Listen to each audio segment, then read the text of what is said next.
It's Brad from myBSlife. Here we are, beautiful day, autumn in Canada, and I was out taking a walk today. And one of the things I like to see on my walk, it really got me thinking is, how do you know it's autumn in Canada?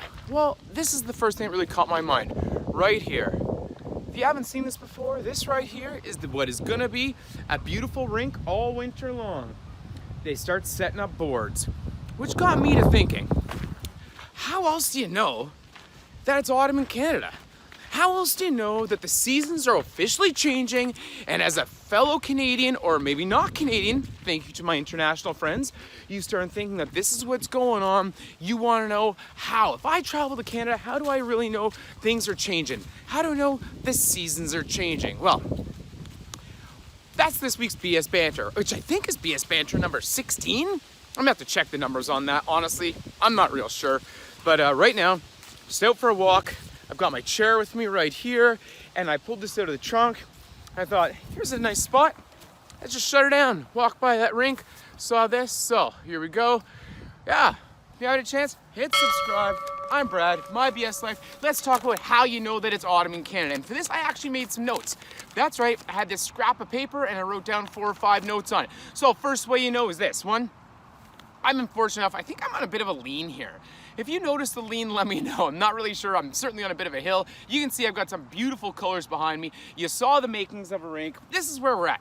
Just out for a walk. I was out, milk crate. I thought, you see the rink, you know winter's coming. It's a crisp day here.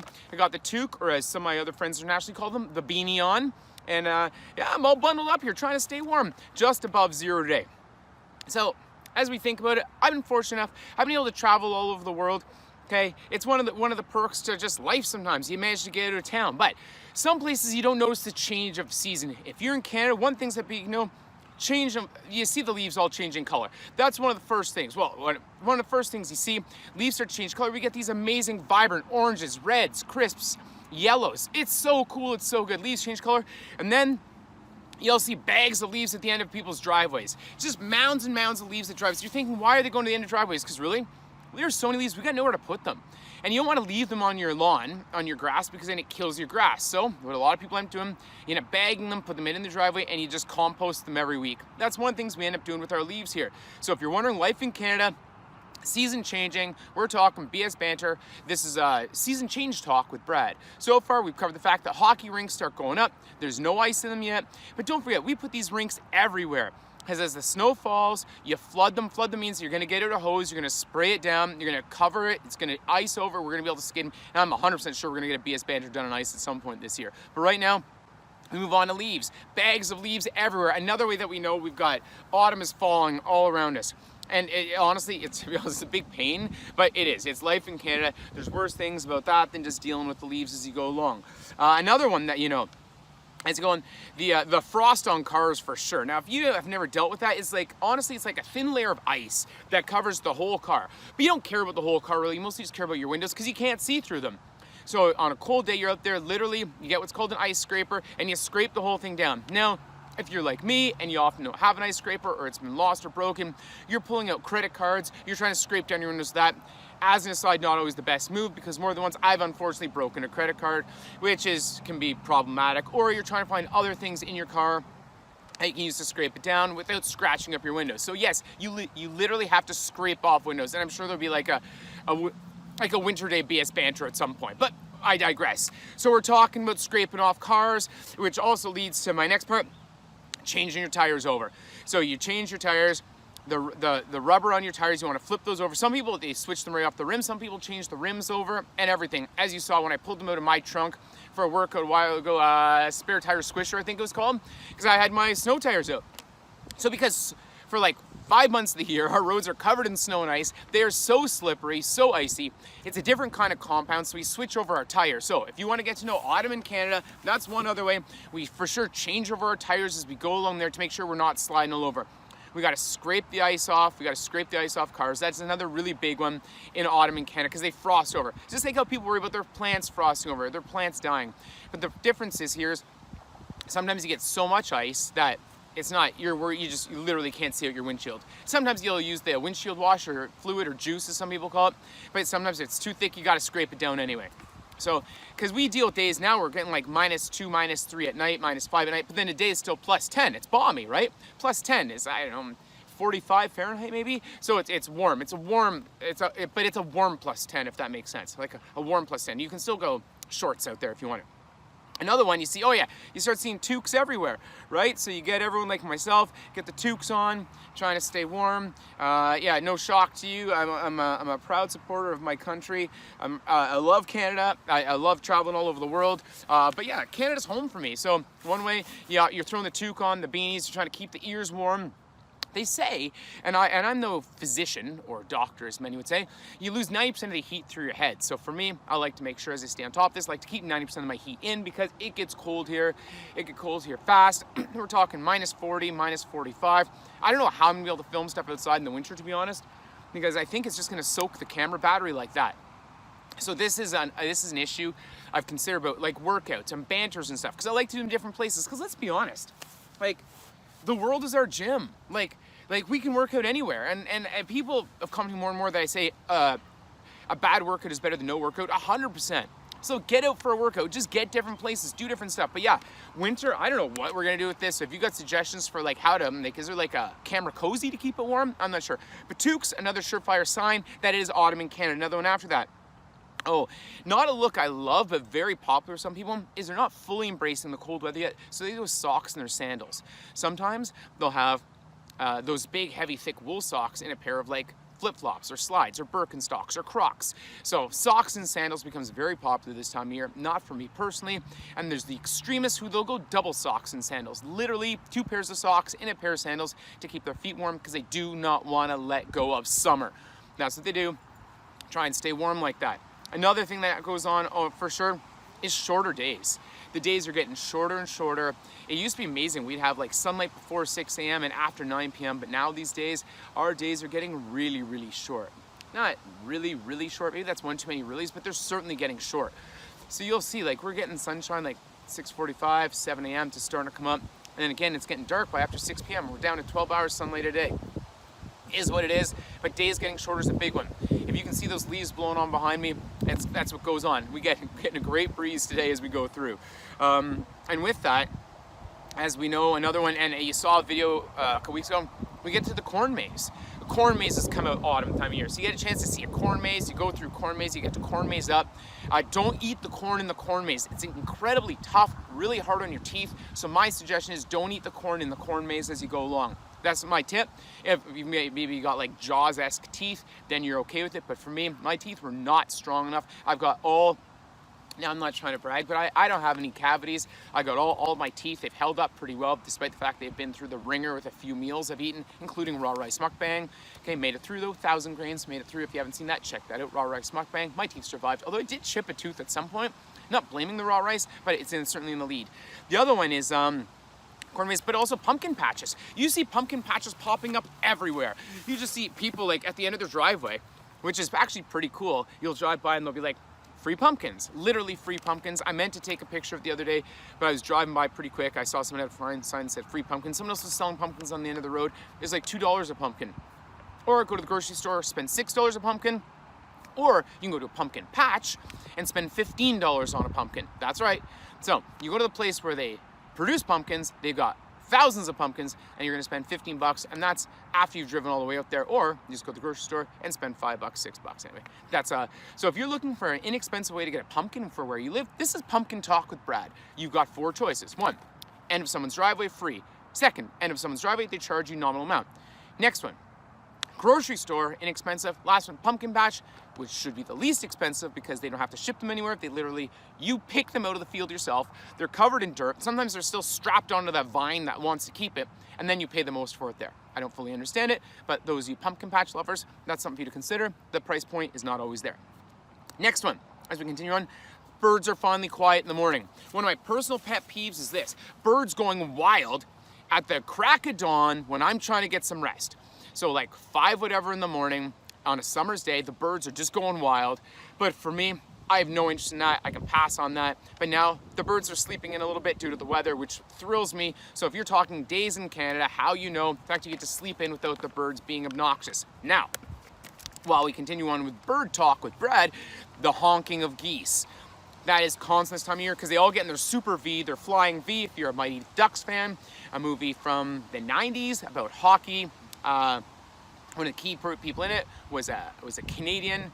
He was, what was his name? Man, I can't believe I'm drawing a blank on the characters' names in the movie The Mighty Ducks. If you remember them, comment down below. It's gonna hit me when it doesn't matter. But yeah, you've got Emilio Estevez. He comes in there as the coach.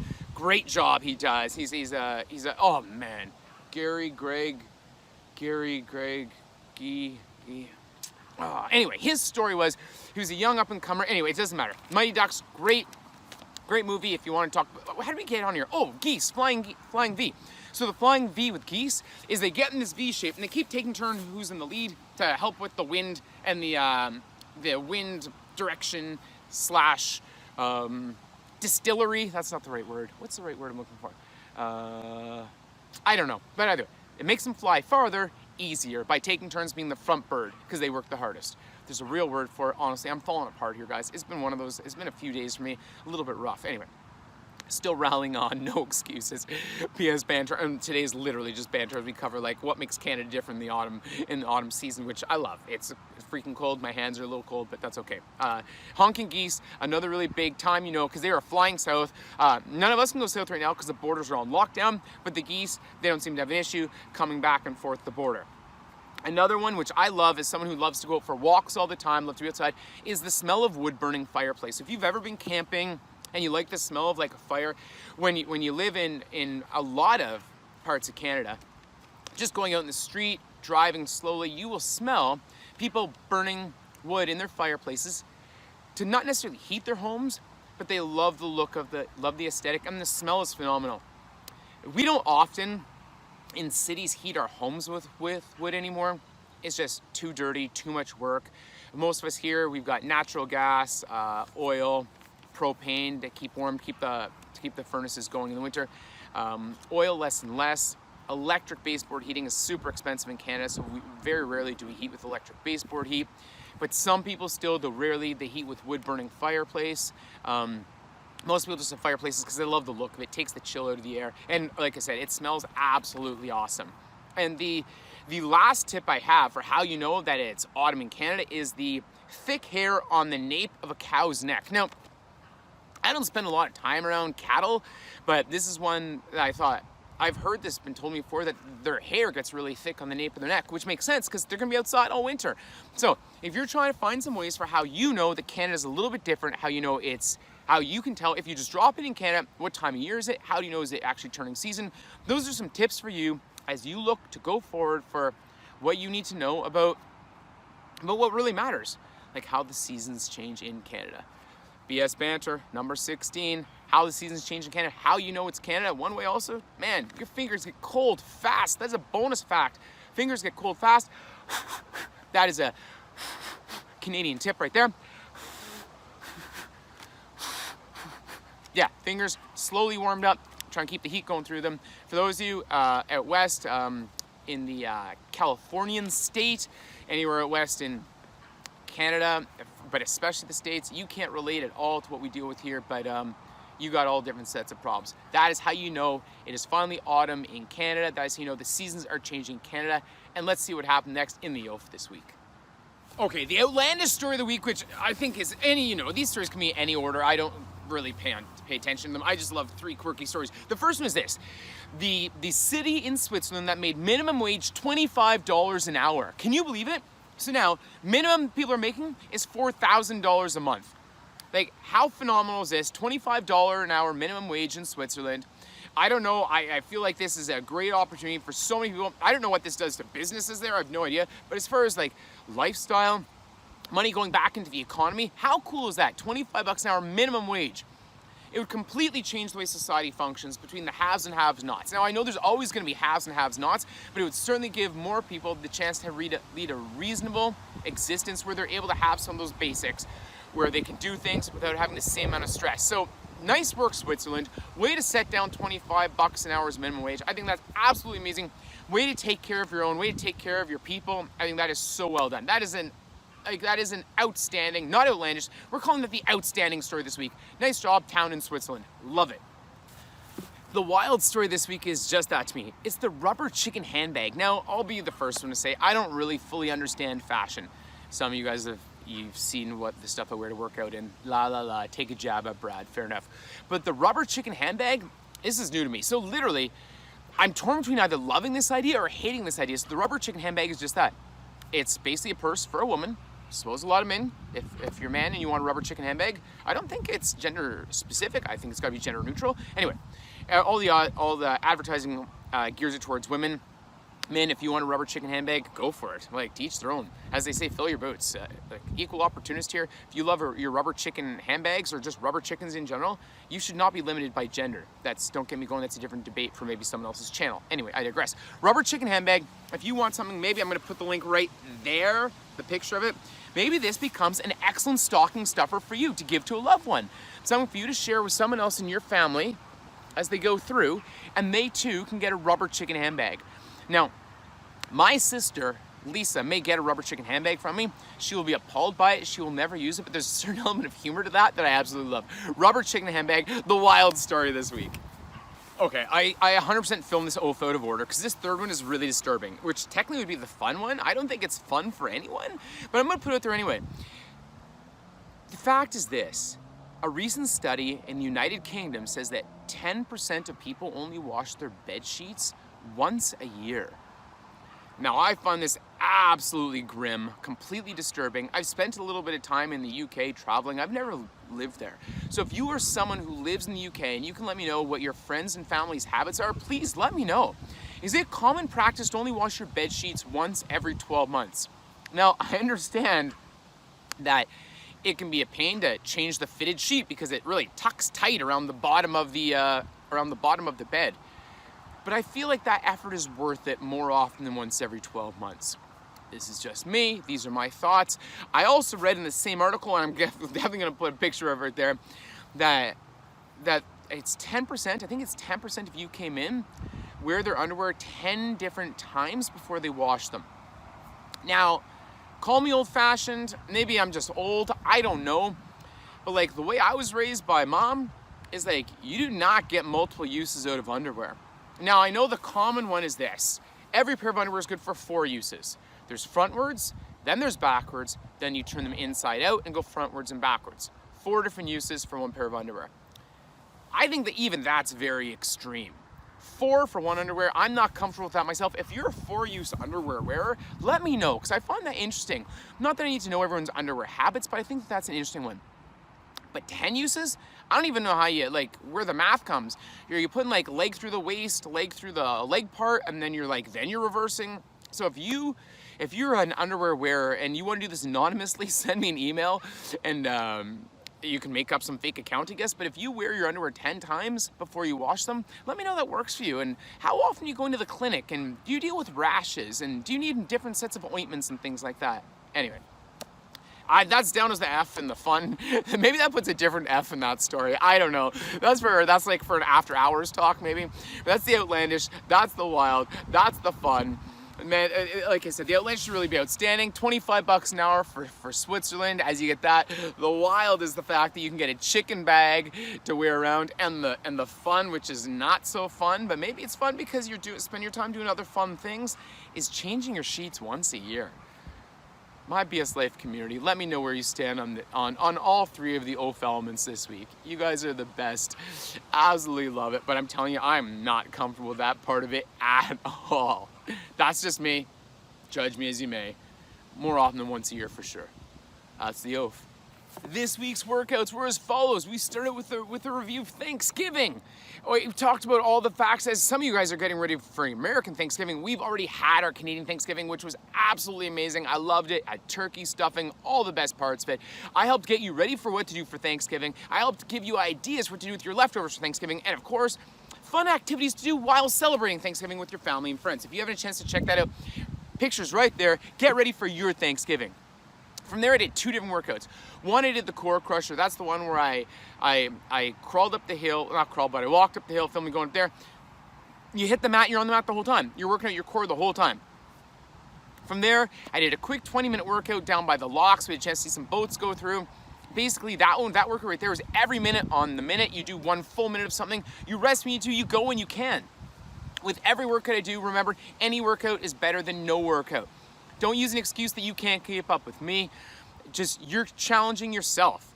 You're only accountable to yourself. You're not accountable to me. So with your workouts, make sure you do that stuff.